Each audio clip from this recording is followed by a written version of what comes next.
Ô Marie conçue sans péché, Priez pour nous qui avons recours à vous. Ô Marie conçue sans péché, Priez pour nous qui avons recours à vous. que par la miséricorde de Dieu, les âmes des fidèles trépassés reposent en paix. Amen. Au nom du Père et du Fils et du Saint-Esprit. Amen.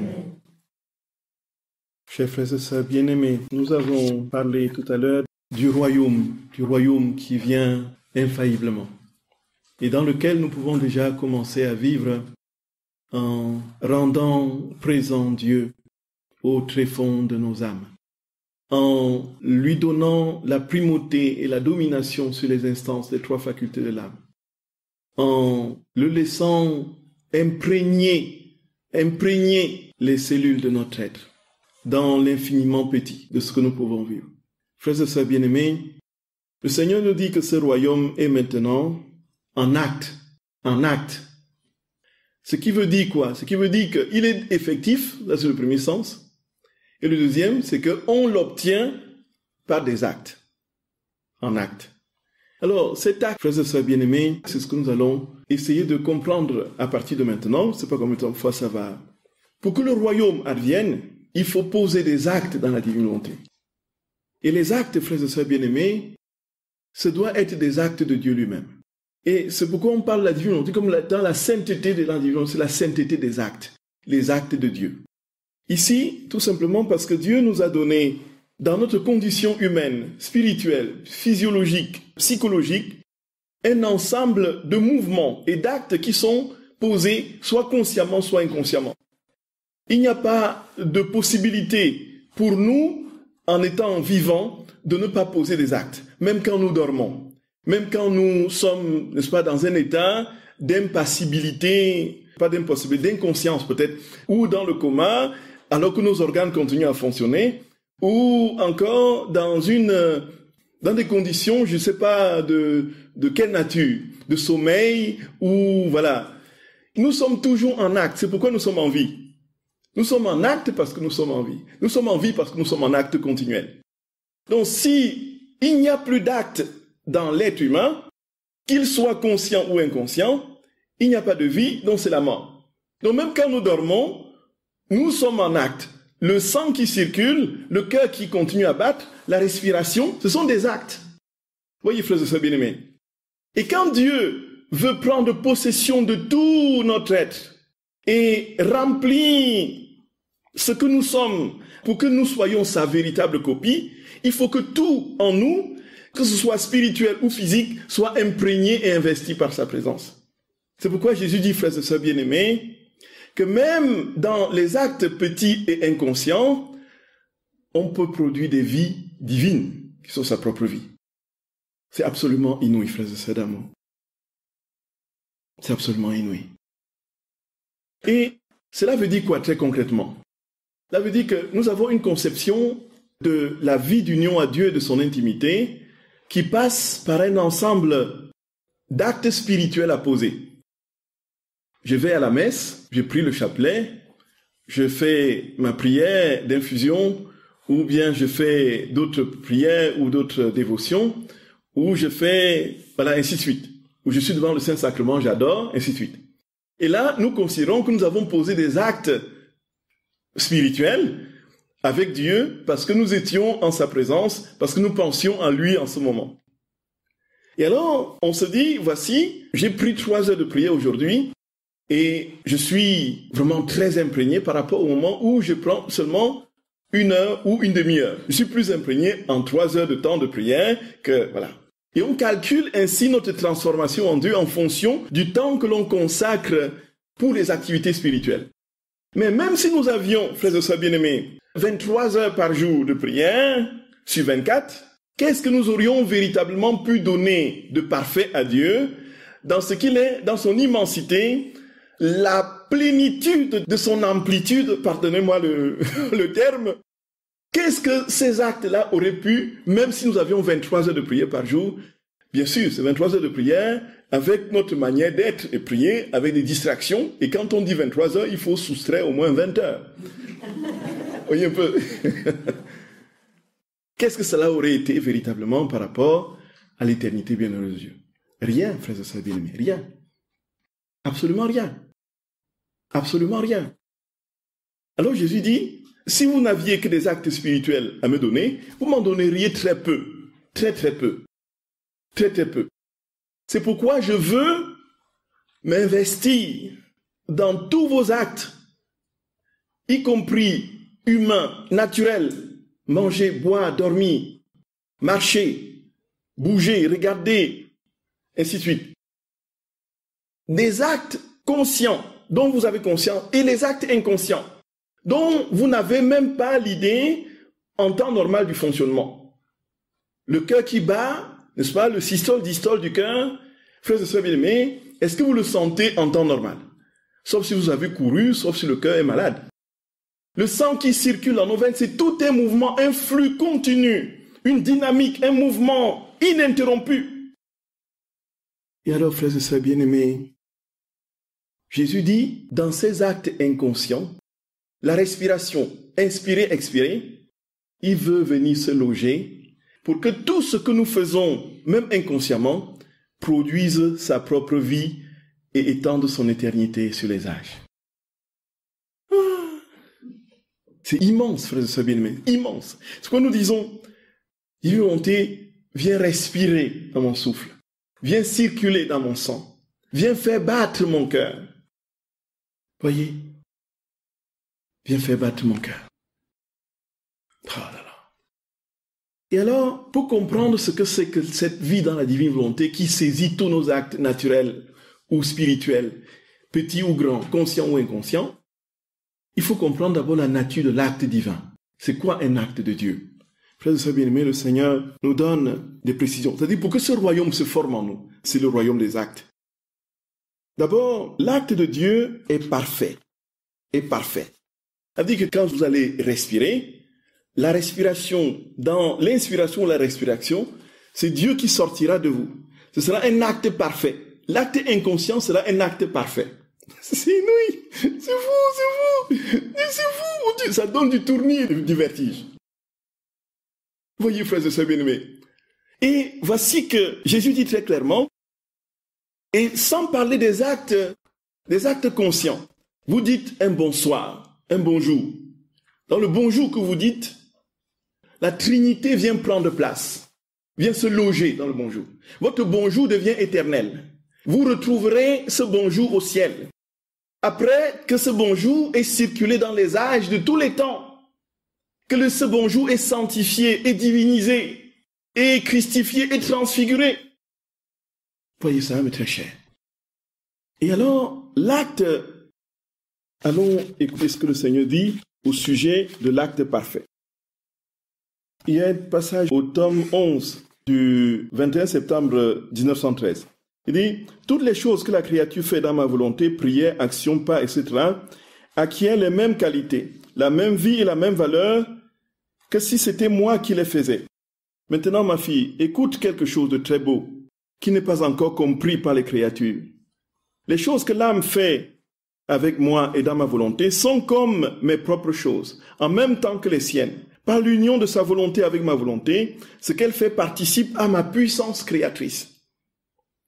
Si tu fais le moindre acte dans ma volonté, le résultat est complet. Acte d'amour, de louange, de remerciement ou de réparation. Ces actes contiennent tout. Tout. Uniquement les actes dans ma volonté sont dignes de moi. Car pour donner honneur et satisfaction à un être parfait, des actes parfaits et complets sont nécessaires. Ce que la créature ne peut produire que dans ma volonté. Hors de ma volonté, si bon qu'il soit, les actes de la créature ne peuvent être parfaits et complets. Si bon qu'ils soient, les actes de la créature ne peuvent être parfaits et complets. Tout travail fait hors de ma volonté par la créature est pour moi un travail futile. Voyez, frères et sœurs bien-aimés, nous pouvons nous donner pleinement, et nous donner encore, et avoir effectivement à l'extérieur l'apparence des personnes qui sont imprégnées du sens du sacrifice, qui ne se comptent plus leurs heures et qui ne comptent plus leur fatigue.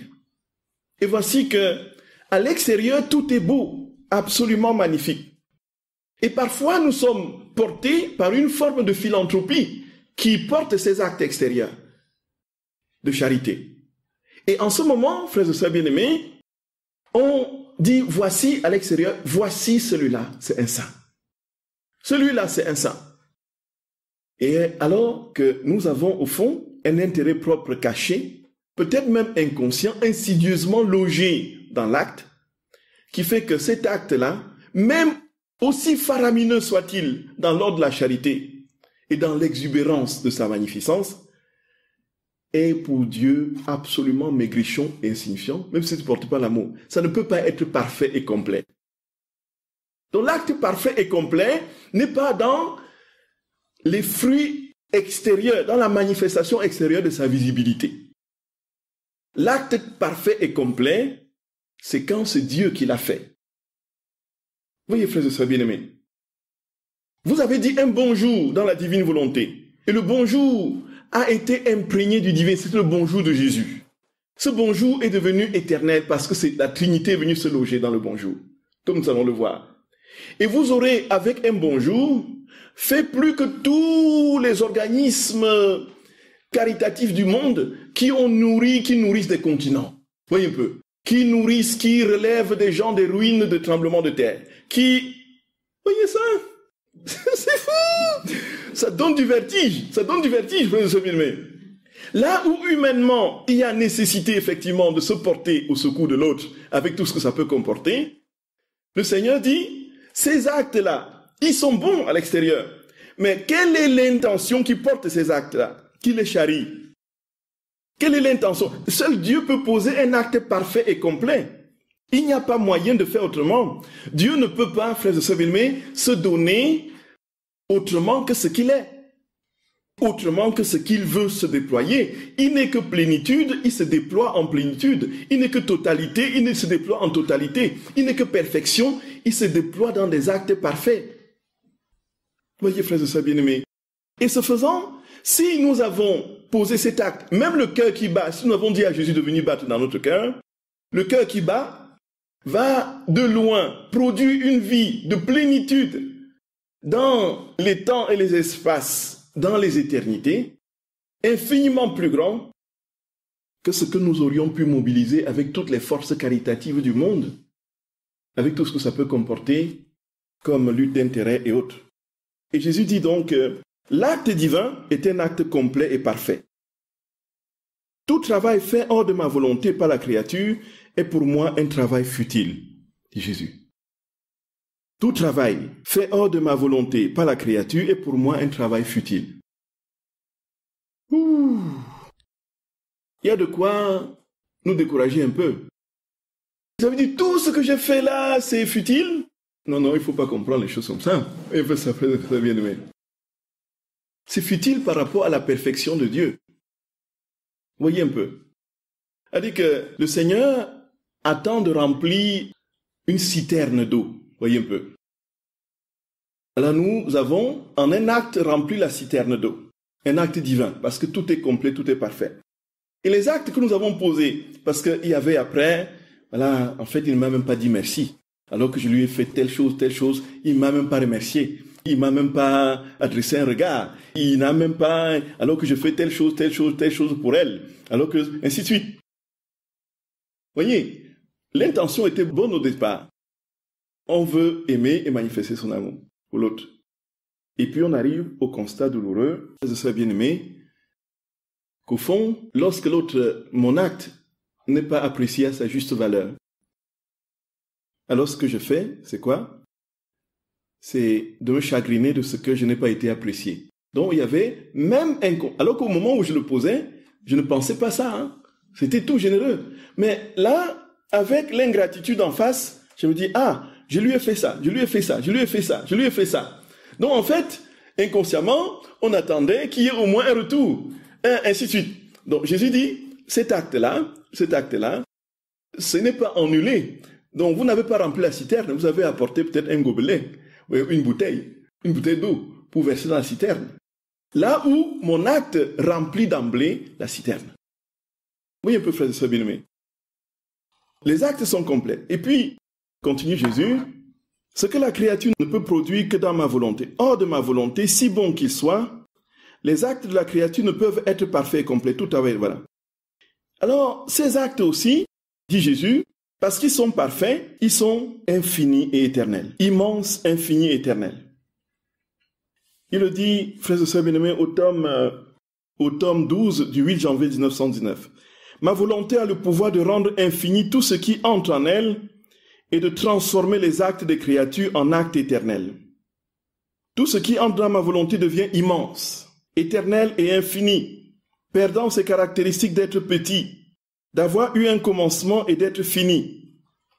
Et si tu cries très fort, je t'aime, j'entendrai dans ce cri la musique de mon amour éternel et je sentirai l'amour créé caché dans l'amour incréé. Je sentirai que je suis aimé d'un amour immense, éternel et infini, dont d'un amour digne de moi, apte à me gratifier de l'amour de tous. Jésus ajoute, ma chère Louisa, ne t'étonne pas, tout est éternel en moi. Rien n'a eu de commencement, ni n'aura de fin. Toi et toutes les autres créatures étiez éternelles dans ma pensée créatrice. L'amour avec lequel j'ai réalisé la création et dont j'ai doté chaque cœur est éternel. Pourquoi donc t'étonner qu'en quittant sa propre volonté, la créature puisse entrer dans la mienne, ou encore qu'en s'attachant à l'amour qu'il a désiré et aimé de toute éternité, elle puisse en acquérir la valeur et la puissance éternelle et infinie.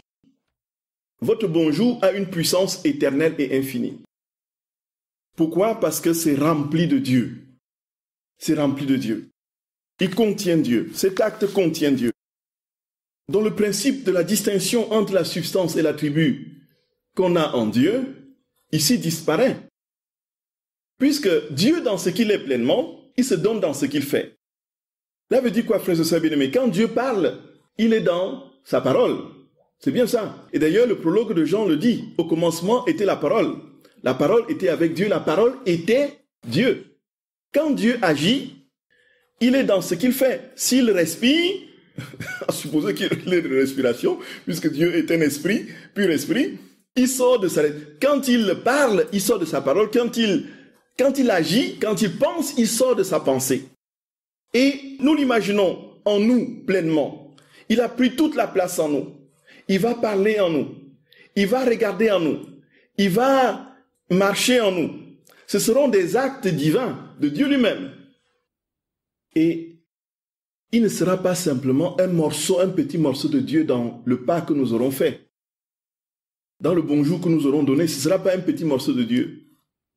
Dieu, comme il est au ciel et sur la terre, comme il a créé les immensités des univers visibles et invisibles, il sera dans mes 2 syllabes, bonjour, pleinement et parfaitement comme il est au ciel.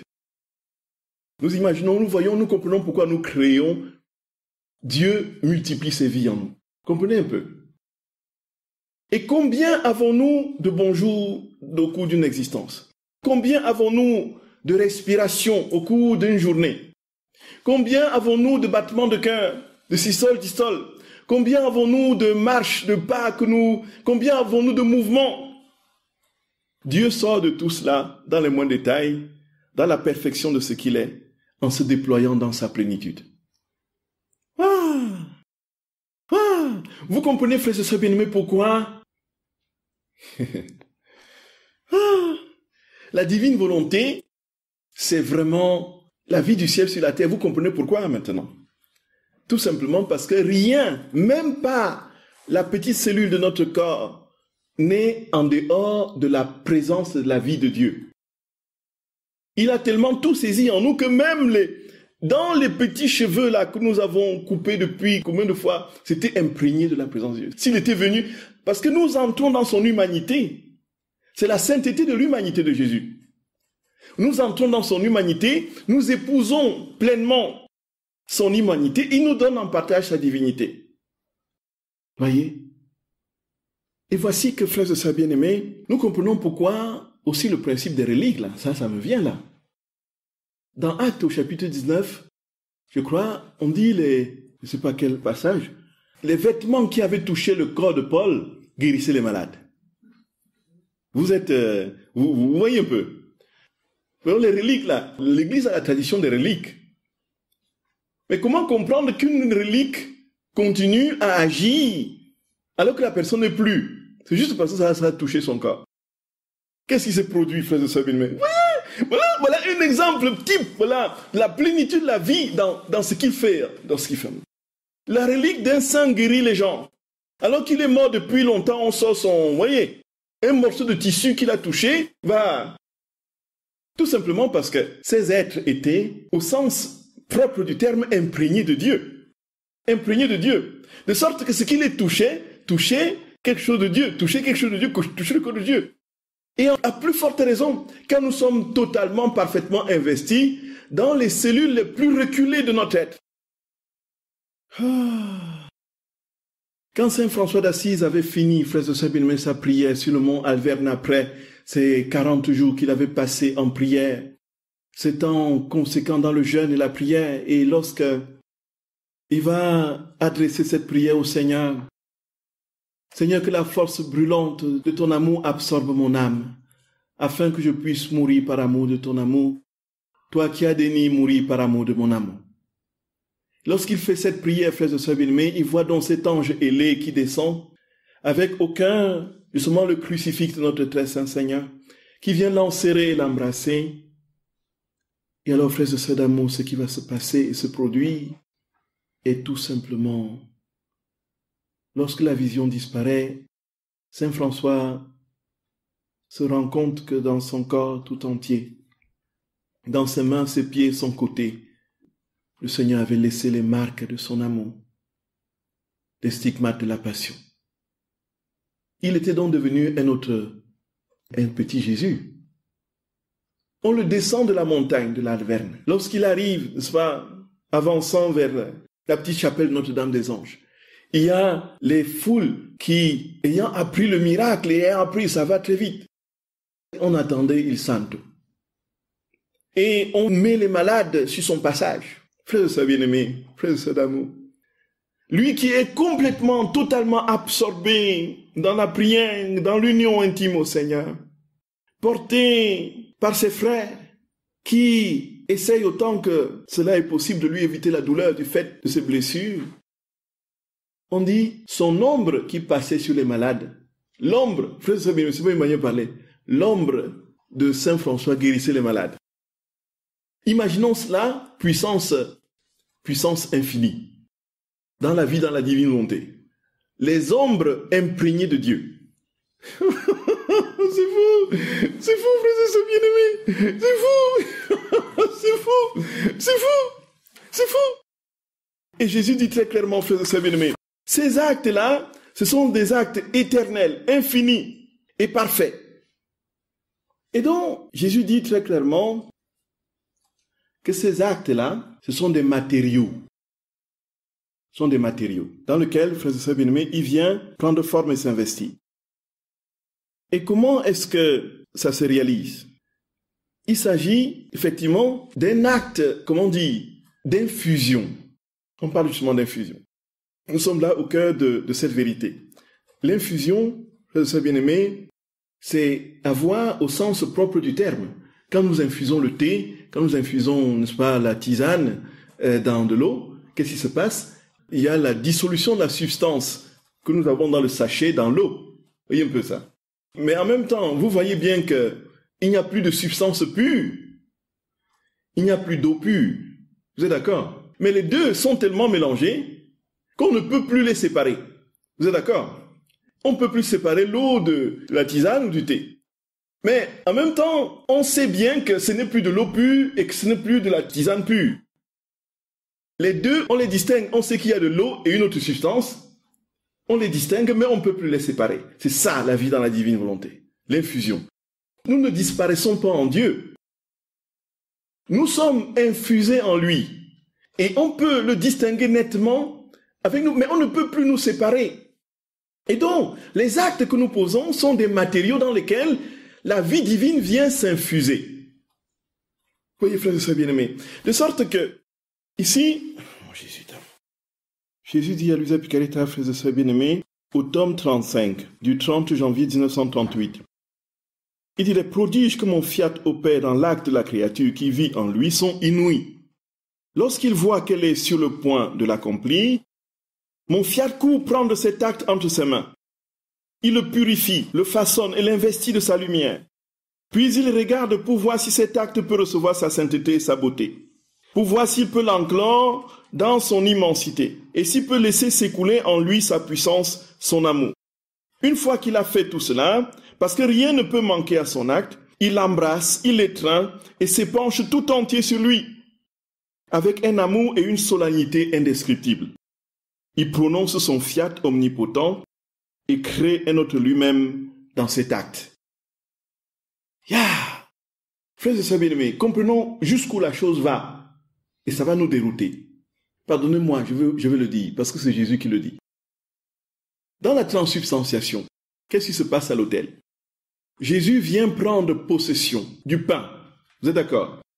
Parfaitement. Il se recrée dans le pain. Vous êtes d'accord? C'est pourquoi nous adorons l'hostie consacrée, parce que c'est Dieu dans sa plénitude et dans sa perfection. Vous êtes d'accord avec moi, frères et sœurs bien-aimés? C'est bien ça, l'adoration du Saint-Sacrement, c'est ça. C'est bien ça. Vous me rassurez. Vous me rassurez. Qu'est-ce qui s'est passé? Dieu s'est recréé. Il s'est recréé dans le pain. Il s'est recréé dans le vin.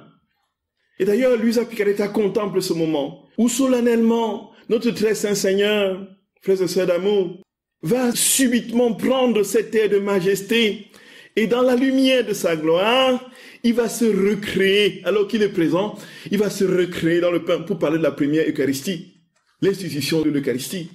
Luisa contemple ce moment où il se recrée dans le pain et les anges sont là, par milliers suspendus. Qu'est-ce qui est en train de se produire? Quelle merveille est en train de se dérouler sous nos yeux? Un Dieu qui se crée, qui se recrée dans des espèces matérielles, sacramentelles. La chose ici n'est pas différente pour l'acte en divinité. Parce que c'est Dieu qui l'a posé, frères et sœurs bien-aimés, il dit, les prodiges sont inouïs dans l'acte de la créature qui vit dans ma volonté. Les prodiges sont inouïs. Alors quand il est sur le point de poser l'acte, le Seigneur prend le temps, il examine si cet acte correspond. Est-ce que l'intention de cet acte est bonne? Pourquoi est-ce que je pose cet acte? Est-ce que je suis mu par la droiture d'intention? Est-ce que c'est purement par amour et pour rendre gloire au Seigneur? Voyez, frères et sœurs bien-aimés.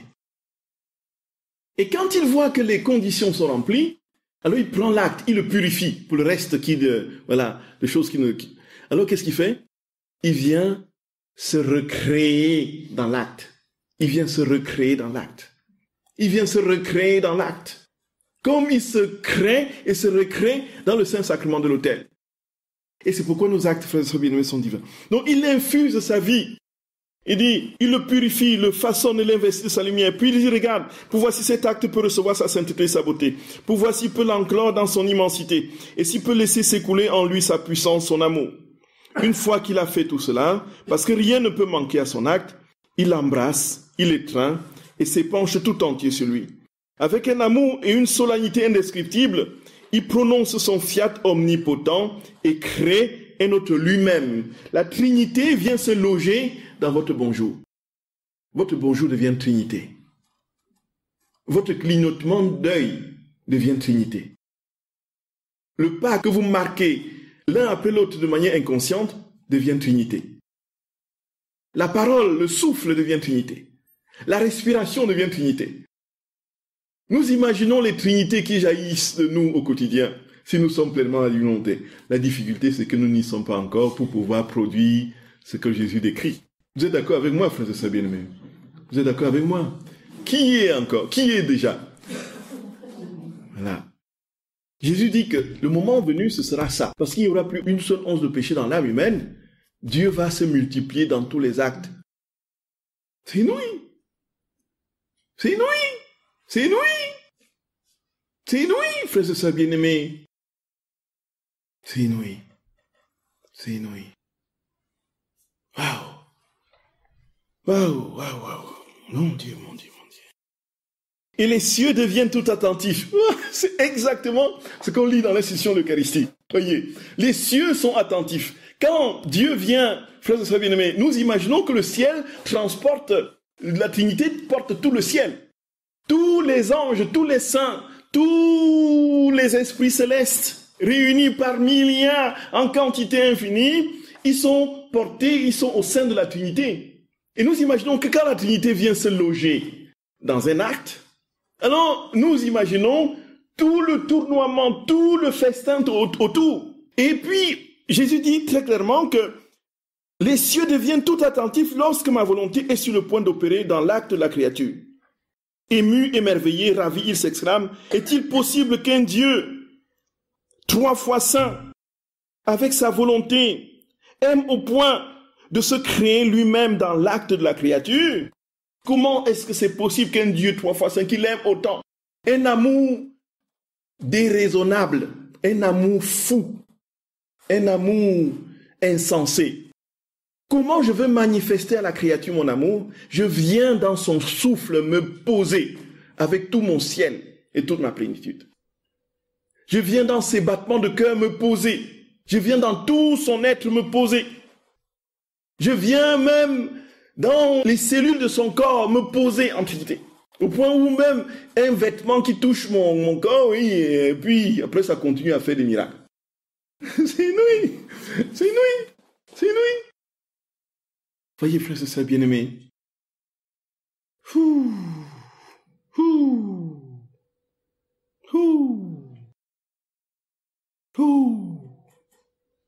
Je raconte cette histoire, vous connaissez l'histoire du curé d'Ars.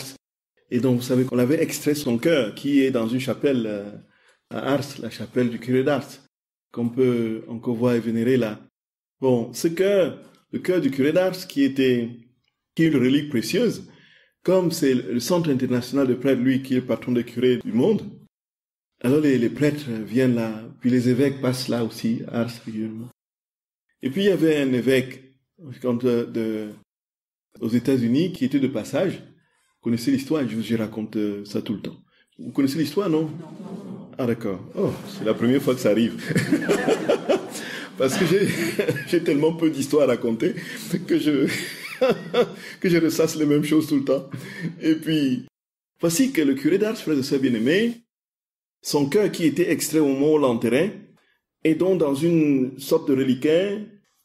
Et cet évêque américain a demandé au recteur du sanctuaire de lui prêter son cœur, ce cœur du curé d'Ars, pour qu'il aille, n'est-ce pas, aux États-Unis pour la vénération des fidèles, simplement, des reliques, puisque c'est quand même précieux et tout ça. Et il est allé dans la plus grande église, je crois, c'était à Washington, un truc comme ça. L'une des plus grandes. Alors il a déposé la relique, dont il a invité, n'est-ce pas, les prêtres qui étaient avec lui. Ils se sont mis à prier devant la relique. Après la messe, ils ont pris un temps de recueillement et de vénération des reliques.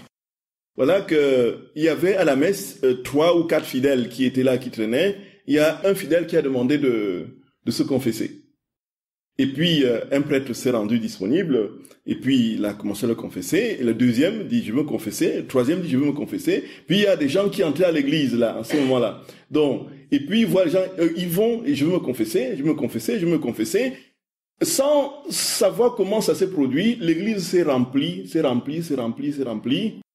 pleine à craquer, des centaines et des centaines de gens toute la nuit, jusqu'au matin, et l'évêque a été obligé d'ameuter tous les autres prêtres de son diocèse, s'ils pouvaient venir à la rescousse pour la confession des fidèles qui ne les emplissaient pas. Voyez un peu. On entre, on se confesse, on se confesse, on se confesse, on se confesse, on se confesse. Toute la nuit, ça n'a pas fini, jusqu'au lendemain midi. Le cœur du curé d'Ars. Voyez, qu'est-ce qu'il faisait au cours de sa vie? Il confessait. Il continuait à confesser. Oh Dieu, c'est incroyable. Voyez, frères et bien-aimés, quand le Seigneur imprègne et se saisit d'une vie. Et vous voyez, frères et sœurs bien-aimés, comment le Seigneur, il n'est pas en train de fabuler là. Vous êtes d'accord? Si déjà, chez les saints qu'on a avec nous dans l'église, on voit ces manifestations. Il dit qu'il vient se créer, se recréer. Là, il donne juste quelques petites substances de son être qui permettent de faire des miracles. Vous voyez un peu ça? Il n'est pas là tout entier. Il dit qu'il vient, nos actes deviennent des hosties. Nos actes deviennent des hosties. Il y aura d'ailleurs une retraite sur l'Eucharistie, la divine volonté, je ne sais plus laquelle encore. puis si c'est Roquefort les pains ou autre. Et alors, frères et sœurs bien-aimés, ce qui se passe, c'est que nous devenons des hosties vivantes dans la mesure où nous sommes des producteurs d'hosties. Voyez? Par les actes que nous posons, Dieu sort de tout ce que nous faisons. Et nous devenons ainsi, frères et sœurs bien-aimés, des véritables ressemblants de Dieu. Nous devenons des petits dieux par participation. Dieu s'est fait homme pour que l'homme devienne Dieu. Et alors, frères et sœurs bien-aimés, notre vie devient le ciel. Tout simplement parce que Dieu est en nous, dans les moindres interstices de notre être, dans les cellules les plus reculées, dans les actes conscients et inconscients, dans les réflexes. Et qu'est-ce qui jaillit de nous? Il n'y a que le ciel, frères et sœurs d'amour. Il n'y a que Dieu. Ce qui sort de nous, c'est ce que nous avons en nous. Ce qui sort de nous ne peut jamais être à l'opposé de ce qui nous habite. Nous ne produisons que ce que nous contenons. Si nous avons Dieu, nous produisons Dieu. Dieu sort de tout ce que nous faisons. Voyez, frères et sœurs bien-aimés. Voyez, frères et sœurs d'amour. Et c'est comme ça que le royaume se construit. C'est comme ça que le royaume, frères et sœurs bien-aimés, prend forme toujours plus en nous. Et nous devenons progressivement, sans nous en rendre compte, du fait, frères et sœurs d'amour, du fait de cette présence de Dieu en nous, nous devenons vraiment, loin de ce que nous pouvons avoir comme image de nous-mêmes, la vérité de notre être, qui est de n'être rien. C'est paradoxal, non? Que tout ceci se produise en nous, dans tout ce que nous faisons, et que la seule chose que nous avons en vue, c'est notre néant. Et c'est le critère ultime et définitif pour savoir si c'est vraiment Dieu qui agit en nous. Ah oui, vous voyez, je suis dans la divine volonté. Vous voyez, tout ce que je fais, c'est Dieu. Mes actes divins qui sortent. Et puis, je transforme l'univers. Et vous voyez, et vous voyez, et vous voyez. Ne voyez-vous pas?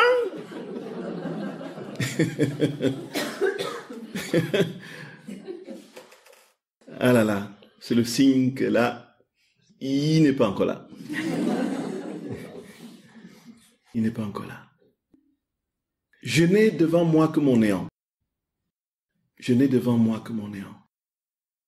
Je n'ai devant moi que mon néant. Et ce qui m'émerveille, c'est que ce néant soit absorbé par la Trinité bienheureuse, par le tout de Dieu. Et alors, frères et sœurs bien-aimés, qu'est-ce qu'il me reste à faire quand j'ai devant moi ces merveilles? Qu'est-ce qu'il me reste à faire, frères et sœurs d'amour? Qu'est-ce qu'il nous reste à faire? Qu'est-ce qu'il nous reste à faire? Qu'est-ce qu'il nous reste à faire? À supplier le Seigneur de mourir à tout ce qui n'est pas lui, à notre volonté, et de le désirer de tout notre être. Le désirer, le désirer, le désirer, le désirer. Lui demander de creuser en nous, de nous brûler de sa soif, de la soif de son amour, de brûler en nous, de nous brûler de la soif de son amour. Oui, Jésus, nous t'en supplions, Seigneur notre roi.